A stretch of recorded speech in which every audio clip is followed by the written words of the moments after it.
Super Sarvana Stores. Left side OMR, right side ECR. நடுவுல உங்க Stepstone Secret Plots. Beach Resort Plots, just 24 lakhs onwards. Call 96268 99268. 12 சீட்டு கேட்கலாம் பாண்டிச்சேரி சேர்த்து ஏன் ஓப்பனாக கேட்கப்பட்டிருப்பது அந்த 12 நிச்சயமாக அவர்கள் தந்து விடுவார். இல்லாட்டினா என்ன ஆகும்னா காங்கிரஸ் 28+1 வாங்கிருச்சு, மிரட்டியே வாங்கிருச்சு. மாநிலவை என்பது என்னவென்னா 32 எம்எல்ஏக்கு சமம். ஆனா உண்மையா மனச்சாட்சி உள்ளவங்களுக்கு தெரியும் அவங்க இங்க எப்படி இருக்கிறான்னு. திமுக தொண்டனைக்கே தெரியும். 0.48 வாங்கின அந்த கட்சிக்கு நீங்க ஒரு எம்பி சீட்டு ஒதுக்கிருக்கிறீங்க. அப்ப விடுதலை சீட்டை பூரா இழிச்சா போயலான்னு கேட்குறீங்க. சங்கி பேலி வர்றாங்க, நீங்க தாங்க தடுக்கணும். சங்கியை தடுக்கக்கூடிய மாபெரும் காவலன் நீங்க தான், வெற்றி வீரன் நீங்க தான் அப்படின்னு எங்க தலைவர் சரி எதுக்குப்பா ரைட்டா ஒரு பெருசா அவரே சொல்லுங்க. அவங்க 10 வாங்கி 12 வாங்கி என்ன பெரிய என்ன ஆட்சி மாற்றமோ, நம்மள ஆட்சியில உட்கார போறோம் அவர் ஏத்துக்கலாம். ஆனா தொண்டை ஏத்துக்குவானா? எங்களுக்கு சீட்டு கூட கொடுக்கறதுனால கம்யூனிஸ்ட் ஒன்றும் சொல்லாது, மதிமுக ஒன்றும் சொல்லாது, காங்கிரஸ் ஒன்றும் சொல்லாது, திமுக தலைமையும் வரவேற்கும். ரைட்டா கொடுக்க யோசிக்குது. ஆனா அவங்க கட்சிக்குள்ள இருக்கிற ஒரு சில சாதி வெறி பிடித்த நேரம் சொல்றேன்ல அவர்கள் இது மாதிரி சதி செய்கிறார்கள் என்ற நம்பகத்தகுந்த செய்தி கிடைத்துக் கொண்டிருக்கிறது. சீட்டு கொடுக்க கூடாது சொல்றாங்க. அதனால சென்னையில கொடுத்தா விசிக கண்டிப்பா வேலை செஞ்சு ஜெயிச்சிரும்ன்ற நம்பிக்கை இருக்கு. 100க்கு 100 வெற்றி பெறும். 3 எம்எல்ஏ கண்டிப்பா உறுதி. 3 கேட்கல பிரதர், 3 கொடுக்க மாட்டாங்க. சென்னையில 3ல 1 கொடுத்தா போதும்ன்றான். அதுவே போதுமா உங்களுக்கு? அதே மாதிரி கொடுப்பாங்கன்னு பாருங்க. நல்லா நெறியாளருங்க கொடுக்க மாட்டாங்க பிரதர். வெளியே பேசுவாங்க, சமூக நீதின்பாங்க, அதெல்லாம் பேசுவாங்க. ஆனா இவ்வளவு ஓபனா பேசுறீங்க. ஏங்க உண்மையை பேசுறதுக்கு என்னங்க பயப்படனு? தளபதி விஜய்க்கு மட்டும் நாங்க போயிருந்தோம்னா நேரம் விஜய் நாளா நெறிப்படுத்திருப்போம். கரெக்டா? அப்புறம் அதுதானங்க எங்களை கூப்பிட்டாரு. தொடர்ந்து கூப்பிட்டாரு. எங்க தலைவர் என்னங்க சொன்னாரு? தலித் வாக்குகளே விஜய் தான் அறுவடை பண்றாரு, தாவேக பக்கம் அதிகமா போகுது அப்படின்ற மாதிரி திமுக தலைமை பயப்படுதான். அதுல பார்க்கும்போது தம்பி கருப்பா இருக்கிறேன், நல்ல டான்ஸ் போடுறேன், குத்தாட்டம் போடுறேன், கிளவியோட வேற நல்லா டான்ஸ் போடுறேன் அப்படின்னு சொல்லி ரசிச்சிருக்கலாமே தவிர அது ஓட்டா மாறாது. நானே வெயிட்டிங் ஃபார் ஜனநாயகம், சரியா? அது வேற. ஆனா ஓட்டுன்னு வரும் பொழுது குத்த மாட்டான். ஏன் குத்த மாட்டான்?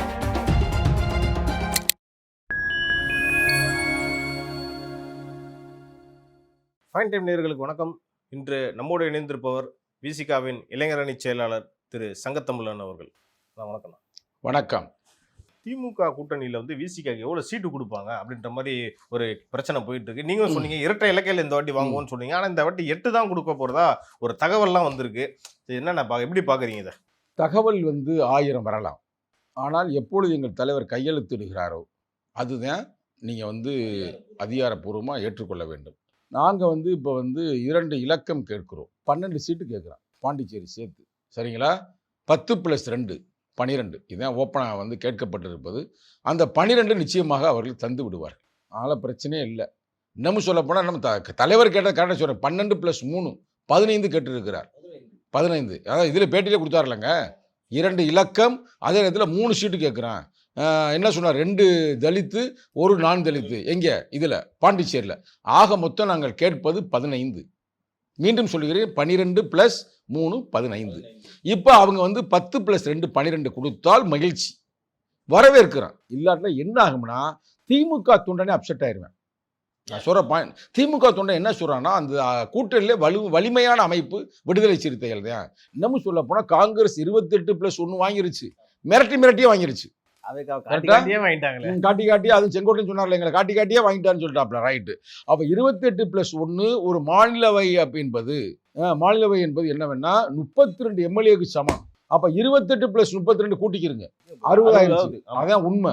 அது மேட்டரை முடிங்க. ஆனா உண்மையா மனச்சாட்சி உள்ளவங்களுக்கு தெரியும் அவங்க இங்க எப்படி இருக்கிறான்னு. திமுக தொண்டனைக்கே தெரியும். இன்னைக்கு ஜோதிமணியே சொல்றாங்க விஜய் 2வது இடத்தை பிடிப்பாருன்றாங்க. ரைட். அந்த அக்கா சொல்லிட்டு போகுது, ஒன்றும் பிரச்சனை. அடுத்த பாயிண்ட் ஒரு முக்கியமான நம்ம பாயிண்ட்டை பேசுவோம். அடுத்து விஜயாந்த் அமைப்பு இருக்கு பார்த்தீங்களா? அண்ணன் விஜயாந்த் இருக்கிற வரைக்கும் அமைப்பு சூப்பராக இருந்துச்சு. அப்படிப்பட்ட சூப்பரான அமைப்பு கூட மக்கள கூட்டணியில் யாருமே ஜெயிக்கல. அண்ணனும் தோத்து போயிட்டார். தோத்து போலையா? தோத்து போயிட்டார்ல. அப்ப அவங்க வாங்கின ஓட்டு நல்லா கேட்டுங்க. முக்கியமா திமுகவுடைய அந்த குழுல இருக்காங்க பார்த்தீங்களா, அவங்களுக்கு தெரியும். 0.48 தொகுதி பங்கெடுக்க நான் வரணும்னே எங்க தலைவர் அதெல்லாம் வேணாம் பண்ணிட்டாரு. சரியா? அது இளைஞர் மாநில செயலர் முறையில் நான் வர விரும்புகிறேன். ஏன்னா அவங்க கட்சியில் இருக்கிற இளைஞரணி செயலர் என்ன சொல்றாருன்னா எங்களுக்கு 50% சீட்டே வேணும்ன்றாரு. ஆமா சொல்லிருக்காரு. அந்த முறையில் வந்து நான் சீட்டு கேட்கறது அப்புறம் இருக்கட்டும், நாங்கள் வந்து பேச்சுவார்த்தை வரேன், தம்பி நீ வராதப்பா நான் போய் பேசிக்கிறேன்ப்பான்னு சொல்லிட்டாரு. ஆனால் இப்போ உங்கள் தொலைக்காட்சி மூலமாக நான் சொல்கிறேன், சரியா?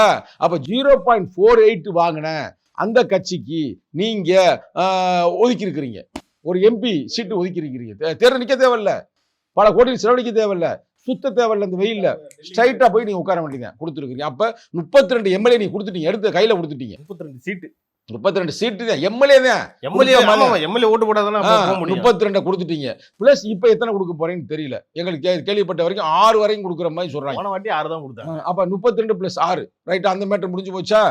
அடுத்து பாருங்க, எதிராளிகள், இது வந்து கூட்டாளிகள். எதிராளிகள்ல பாமகவுடைய பொசிஷன் என்ன தெரியும்? அப்பா ஒரு போட்டு போறாரு, பையன் ஒரு போட்டு போறாப்புல. ஸ்வீட் பாக்ஸ் பிரச்சனை கட்டி ஏறுது, ரைட்டா இல்லையா பிரச்சனை? அப்படி இருக்கும் பொழுது கூட எடப்பாடியார் அவர்கள் அவங்களுக்கு ஒரு சீட்டை கொடுத்துட்டாங்க. அவங்க 32 சீட்டு, இப்போ ஏறக்குறை இதுவே 20 சீட்டு கொடுக்க போறாங்களா? அப்போ 32 20 எங்கேயே போகுது, போயிருச்சா? அப்ப விடுதலை சீட்டை பூரா இழிச்சா போயலான்னு கேட்கிறேன். நான் நேரடியாக கேட்பாங்க, என்ன கேட்டு உங்க எடுக்கிறாங்க. நீங்க வேற தலைவரை பேச முடியாத, தலைவர்கிட்ட போய் அவங்க போன் பேச முடியுமா? இல்ல, நான் தான் இழிச்சா போய் மாட்டினேன். ஏன் நம்பர் தான் உலகத்துக்கே தெரியுமில்ல. ஃபோன் பண்ணி இப்போ நான் இன்டர்வியூ ஆரம்பிக்கிற மாதிரி நான் ஏன் லேட்டாக வந்தேன்னு கேட்குறீங்க. ஃபோன் இப்போ ஒரு ஃபோனு அண்ணே அப்படின்றாங்க. தம்பியில் அமைதியாக இருங்கப்பா, நம்ம தலைவர் நமக்கு நான் வழிகாட்டுவார்ப்பா, ஒரு பிரச்சனையும் இல்லை, நிச்சயமாக 2 இலக்கம் வாங்குறேன். இப்போ இது பூராமே கட்சிக்காரனுக்கு தெரியுது. இப்போ நான் சொல்கிற விஷயம் பூரா இந்த யூடியூப் இருக்கிறனால, இந்த வாட்ஸ்அப் இருக்கிறனால, ஃபேஸ்புக் இருக்கிறனால உலகம் பூரா பரவிடுது.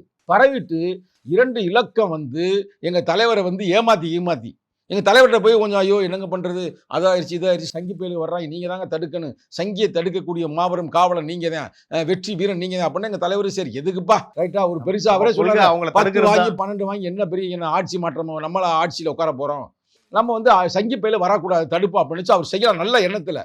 தலைவர் வந்து ஒரு புத்தர் தானே, ரைட்டா, வாழும் புத்தர், அவர் ஏற்றுக்கலாம். ஆனால் தொண்டை ஏற்றுக்குருவானா? ஏற்றுக்கிற மாட்டாங்க. நீங்கள் வேற சிக்கலாய் பெரும்புறதை நான் ஓப்பனாக தான் சொல்றேன்ல. அவங்க திமுகக்கும் வேலை செய்யணும், விசிகாக்கும் வேலை செய்யணும், சீட்டும் கொடுக்க மாட்டாங்கன்னா ரொம்ப சிக்கலாய் பெரும். தயவு செய்து நான் பேசுற பேச்சை கேட்டுக்கிறீங்க. எங்களுக்கு சீட்டு கூட கொடுக்கறதுனால கம்யூனிஸ்ட் ஒன்றும் சொல்லாது, மதிமுக ஒன்றும் சொல்லாது, காங்கிரஸ் ஒன்றும் சொல்லாது. திமுக தொண்டன் வரவேற்பான், திமுக தலைமையும் வரவேற்கும். ரைட்டா, கொடுக்க யோசிக்குது. அல்ல, அவர் ரெடியா இருக்காராம். தளபதி ஸ்டாலின் வந்து சங்கத்தமிழன் பேசுறது 100க்கு 100 உண்மை. 2 இலக்கம் அவர் கேட்கிறார், டபுள் டிஜிட் கேட்கிறாரு, அதை முடிச்சு விடுங்கப்பான்றான்னு சொல்றாரு. ஆனா அவங்க கட்சிக்குள்ள இருக்கிற ஒரு சில சாதி வெறி பிடித்த, நேரம் சொல்றேன்ல, அது யார் வெறி பிடித்தன்னு தான் சொல்ற ஆளுக்கு தெரியும். நீ ஒன்னும் பேரை போட்டு என்ன காலி பண்ணி விட்டுறாங்க, கரெக்டா? அவர்கள் இது மாதிரி சதி செய்கிறார்கள் என்ற நம்பகத்தகுந்த செய்தி கிடைத்து கொண்டிருக்கிறது. சீட்டு கொடுக்க கூடாது சொல்றாங்க. அதனால வந்து இது வந்து எப்படின்னா, கூட்டணி வெற்றி பெற வேண்டும் என்றால் கூட்டணிக்கு வந்து நல்ல ஒரு மகிழ்ச்சியை உருவாக்க வேண்டும். யாராருக்கோ அள்ளி கொடுத்துருக்கீங்க, கொடுத்துக்கிட்டே இருக்கிறீங்க, ரைட்டா? அதனால விடுதலை சிறுத்தைகளுக்கு நான் இன்னும் கடைசியா ஒஸ்டாவே கேட்குறேங்க, 10 + 2 12 சீட் நல்ல நம்பர், 2 1 3. இப்போ ஒரு சனி பயிற்சி வரை நல்லா தான் இருக்குது, கரெக்டா? ஒரு புதன்ல வந்து சேர்ந்து கிளீனா வந்து ஒரு வெற்றியா அமைஞ்சிடும். நீங்க இப்படி சொல்றீங்க. இப்ப சென்னையில வந்து விசிகா வந்து சீட்டு கேட்கறதாவும் சொல்றாங்க. இன்னொரு பக்கம் சென்னையில வந்து விஜய் வந்து வலுப்பெற்றுக்கிட்டே போறாங்க. தாவேகா பயங்கரமா ஜெயிக்க போகுதுன்றாங்களே சென்னையிலேயே. எப்படி பிரதர், ஆரம்பத்துல அவர் இருந்தது என்னமோ உண்மைதான் பிரதர். ஆனா எப்ப வந்து அந்த அந்த அம்மா யாரு, நடிகை அம்மா, ரைட்டா, கிழவி, 42 வயசு கிழவி, அது வந்ததுல இருந்து இங்க சோழி முடிஞ்சு போச்சு. அதெல்லாம் கவலை இல்லை. சென்னை மாநகர்ல விடுதலை சிறுத்தையில் வலிமையாக இருக்கிறது. நான் தொகுதியவே சொல்றேன் பாருங்க. அதாவது எழும்பூர், அதே எக்மூரா, எழும்பூர் வந்து ஒரு தனி தொகுதி, அதை வந்து ஒன்று கொடுத்தா சிறப்பு, இல்லை திருவிக்கா நகர் கொடுத்தா சிறப்பு, இல்லை சிறுபெரும்புதூர் அது ஒன்று கொடுத்தா சிறப்பு. செல்வ பெருந்தை வந்து அங்க நிக்கலாம், வேற இடத்துக்கு மாத்துறாராம், ரைட்டா? அப்ப அதை ஒதுக்கலாம். இந்த 3ல் ஒன்று கொடுத்தீங்கன்னா உங்களுக்கு ஒரு புண்ணியம் கிடைக்கும். சமூக நீதி சொல்றீங்க பார்த்தீங்களா? சென்னை சிட்டிலேயே விடுதலை சிறுத்தைகளுக்கு ஒதுக்கணும்டா அப்படின்னா அது எவ்வளவு பெரிய வரலாற்று ஒரு நிகழ்வாக நடக்கும். தொகுதியும் கேட்க வேண்டியது அப்படியே பொது தொகுதி கேட்டு தானே இருக்கிறான். சென்னையில வந்து பொது தொகுதி வேலைச்சேரி கேட்கிறான். எப்படின்றத நம்ம பார்ப்போம். பொது தொகுதி ஏற்கனவே வெற்றி பெற்றதானே பிரதர்? ஏற்கனவே நம்ம ஆணு சானவாஸ் வெற்றி பெற்றார். சென்னையில வெற்றி பெற்ற தம்பி நம்ம SS பாலாஜி, அது சென்னைக்குள்ள, சென்னை சிட்டிக்குள்ள தானே ஏறக்குறைய. அதனால அதெல்லாம் ஒரு பிரச்சனையும் இல்லை. ஆனா மண்ணின் மைந்தர் வெற்றி பெறணும், ஒரு தலித் வெற்றி பெறணும். இது வந்து இன்னும் சொல்ல போனா இது கருப்பர்களோட கோட்டை சென்னை மாநகர் என்பது. அதுல ஒரு தலித் தம்பியை கொடுத்து, விடுதலை சிறுத்தைகளுக்கு தம்பியை கொடுத்து அவர் MLA அழகு பார்த்தா அது உண்மையிலே வந்து அறிஞர் அண்ணா கண்ட கனவுக்கும் டாக்டர் கலைஞர் மு கருணாநிதி கண்ட கனவுக்கு இது ஒரு நினைவாக அமையும் என்பது சென்னையில கொடுத்தா விசிக கண்டிப்பா வேலை செஞ்சு ஜெயிச்சிரும்ன்ற நம்பிக்கை இருக்கு. 100க்கு 100 வெற்றி பெறும். அறிவிச்சு அன்னைக்கே நீங்க தெரிஞ்சுக்க வேண்டியதுதான் விடுதலை சிறுத்தைகள் வெற்றி. 3 எம்எல்ஏ கண்டிப்பா உறுதி. 3 கேட்கல பிரதர், 3 கொடுக்க மாட்டாங்க. சென்னையில சொல்றேன், சென்னையில 3ல 1 கொடுத்தா போதும்ன்றான். அதுவே போதுமா உங்களுக்கு? அதே மாதிரி கொடுப்பாங்கன்னு பாருங்க. நல்லா இங்க நெறியாளருங்க கொடுக்க மாட்டாங்க பிரதர். சென்னைக்குள்ளே அவங்களுக்கு சீட். நான் தான் நேரத்துக்கு தானே பேசுறேன், நான் பயந்துக்கிட்ட பேசுறேன். ஜங்கதம்பி நான் பயந்தாளா? நான் தான் ஓப்பனாக தானே சொல்றேன். அவங்க வந்து சென்னைக்குள்ளேயே கொடுப்பாங்க, வெளியில பேசுவாங்க, சமூக நீதின்பாங்க, அதெல்லாம் பேசுவாங்க. ஆனா இவ்வளவு ஓப்பனா பேசுறீங்க. ஏங்க உண்மையை பேசுறதுக்கு என்னங்க பயப்படனு? சங்கத்தமிழ்லாம் அந்த பயந்த பழக்கம்லாம் இல்லை, எங்கேயும் உண்மையை தான் பேசுவோம். ஆனா தளபதி ஸ்டாலினை கொடுக்க ரெடியா இருக்காராம். அவரே சொல்றாராம், கொடுத்து விடுங்கப்பா திருவிக்கா நகரப்பா விடுதலை சிறுத்தைகளுக்கு, இல்ல எழும்பூருக்கா கொடுங்கப்பான்னு.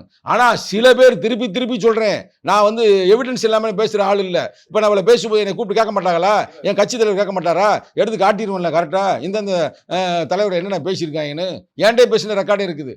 என்ன நீ போய் யூடியூப்ல பேசுவியா, நீங்க தொகுதி கேட்பியா அப்படின்ற கேட்கறாங்க. தலைவரே கேட்பாரு உங்ககிட்ட. எங்க தலைவர் அப்படி கேட்க மாட்டாரு தம்பி.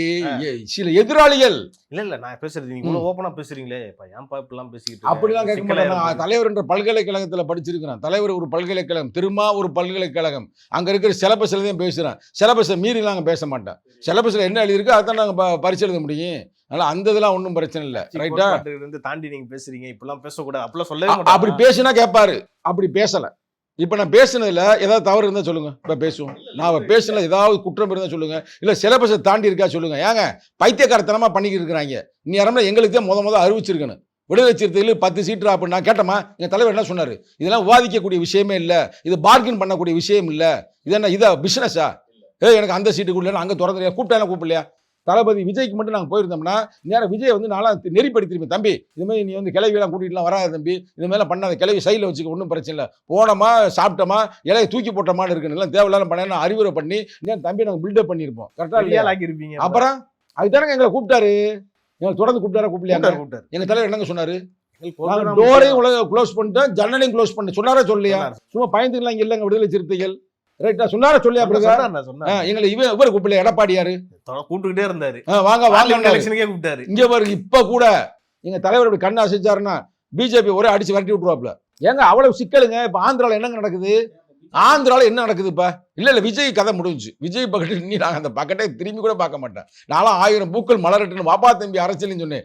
நீலாம் தருதல போய் ஏன்டாப்ப அரசியலுக்கு வந்தேன்ற மாதிரி இப்ப என்ன வந்துருச்சு. அந்த அதை மூடிருங்க. ரைட்டா? திட்ட போறாங்க. அவங்களுக்கே தெரியும். அதெல்லாம் ஒன்று சங்கத்தமிழ் கரெக்டாக தான் போய் பேசுகிறேன். தம்பி நான் என் ஆதரவாளர் உங்கள் விஜய் ஆதரவாளர் தம்பியில் இப்படி வந்து உங்கள் தங்கச்சியோ உங்கள் அக்காவை கல்யாணம் பண்ணி கொடுக்கும்போது உன் மாமனை மச்சான் இப்படி செஞ்சால் நீ கரெக்டாக இருப்பியா? பதில் சொல்லு. இல்லை பதில் சொல்கிற தம்பி முதல்ல கரெக்டாக இல்லையா? ஒரு மயிர் பண்ண முடியாத வேலையை பாருங்க. இல்லைன்னா உங்கள் அப்பாவே செஞ்சுட்டாரு. நீங்களும் இப்போ உங்கள் அவங்க வயசு தானே இருக்கிற உங்கள் அப்பா வந்து இன்னொரு பொம்பளையோட வந்து ஒரு கரகாட்டக்காரியோட அங்கே தெரிஞ்சாங்கன்னா நீ ஏற்றுக்குருவியா? இல்லை அவை லெவலுக்கு அங்கங்க கராட்டியக்காரியோட சேர்ந்து உங்க அப்பா நடுரோட்ல போனேன் அப்படின்னா நீ ஏத்துக்குருவியா? இதெல்லாம் பெரிய அயோக்கியத்தனம். ஆனா எல்லா பேருமே அண்ணன் 100 சொன்னதுல கமாண்ட் எழுதுறீங்கன்னா நீ என்னன்னு என்கிட்ட கேளுங்க பிரதர். என்ன சொல்றாங்கன்னா இப்ப குறிப்பா தலித் வாக்குகளே வந்து விஜய் தான் அறுவடை பண்றாரு, தாவேக பக்கம் அதிகமா போகுது அப்படின்ற மாதிரி திமுக தலைமை பயப்படுதான். தலித்துகள் வந்து ரசிகருங்க.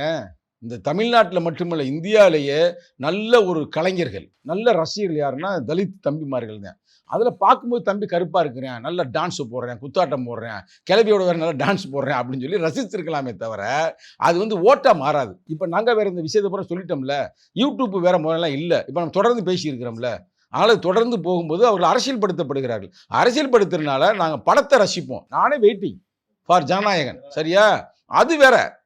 ஆனால் ஓட்டுன்னு வரும்பொழுது குத்த மாட்டான். ஏன் குத்த மாட்டான்? முதல்ல விட அப்படின்னு சில பேர் யோசிச்சிருப்பாங்க. இப்போ வந்து அவன் விவரமாயிட்டான். கிளவியெல்லாம் கூட்டியாந்து குடும்பத்தையும் நாசம் பண்ணிட்டான்டா, இனிமேல் இவனுக்கு ஓட்டு போடக்கூடாதா, இவனை வந்து படத்தை மட்டும் பார்ப்போம்டான்னு முடிவுக்கு வந்துட்டாங்க. அப்போ நான் இன்னொரு கேட்குறேன், RSS எதிர்க்கக்கூடிய இடத்துல விஜய் இல்லையா அப்படின்னு நான் கேட்குறேன். RSSே மாட்டி விட்டாங்க அவருக்கு, என்னன்னு தெரியல. அப்படியே சொல்றீங்க. அப்போ பாஜகவை எதிர்க்கக்கூடிய இடத்துல விஜய் இல்லையா? அதுல தைரியம் இல்லையா? தைரியம் இல்லை, பயந்த சுபாவம் இல்லை வராங்க. ரொம்ப பயந்தவனப்பா. பயந்தவர் எதுக்குன்னு அரசியலுக்கு வரணும். பயந்தவர் எதுக்கு அரசியல் வரணும்? இழுத்து விட்டாங்க. யார் இழுத்து விட்டா? யார்? அந்த கிளவி. மறுபடியும் அந்த கிளவி ஒரு பேட்டி குடிச்சா இல்லையா, ஆரம்பத்தை குடிச்சா இல்லையா, நான் அடுத்து முதல்வர் ஆறேன்னு. அதனால டக்குன்னு இவரை கொண்டாந்து மாட்டி விட்டுருச்சு. இப்ப எல்லாமே வெல் பிளான்டான இது. பாவம்ங்க. அந்த நேரத்தில் வந்து விஜய்க்காக நான் வந்து ரொம்ப வருத்தப்படுறேன். பாவம் தம்பி, யாராவது மீட்டு எடுங்கப்பா தம்பிகளா, பாவம். உண்மையிலேயே நான் பேட்டியை கொடுக்கல பிரதர். ஏங்க ஒரு அரசியலுக்கு வர்றவனுக்கு இப்படி ஒரு நடிகையை கூட்டிட்டு வந்தோம்னா பொதுத்தளத்தில் நம்ம மரியாதை போகுமா போகான்னு தெரியாதா? எல்லாம் தெரியும்ல. அப்படி ஒன்று இது ஒன்று அப்படியே இளம் குட்டி ஒன்றும் இல்லை. இது வந்து பாவம் தானே, வயசான கிளவி தானே. அப்போ அதை மீறி வந்து கூட்டியாரனா தம்பி எங்கே மாட்டிக்கிட்டேன். விஜய் என்னோட சின்ன பையன் தான், ஒன்றும் பிரச்சனை இல்லை. தம்பி எங்கே வலுவாக மாட்டிக்கிட்டேன். தம்பியை காப்பாற்ற வேண்டும் என்பதே இப்போ கோரிக்கை. ஒரு மாசத்துல காப்பாற்ற முடியுமா? ஏன்னா எலெக்ஷன் வந்துருச்சு. ஒரு மாதத்தில் காப்பாற்றினாருன்னா அது கப்பல் வந்து தப்பிக்கும், இல்லை கப்பல் வந்து கவுந்துரும். டைட்டானிக் கவுந்துச்சு பார்த்தியா? டைட்டானிக் ஏன் கவுந்துச்சு? எதுக்கு கவுந்துச்சு? காதல் கவுந்து போச்சு. அது மாதிரி இதுவும் கவுந்து போயிடும். சரியான தத்துவம். நன்றி. நன்றி.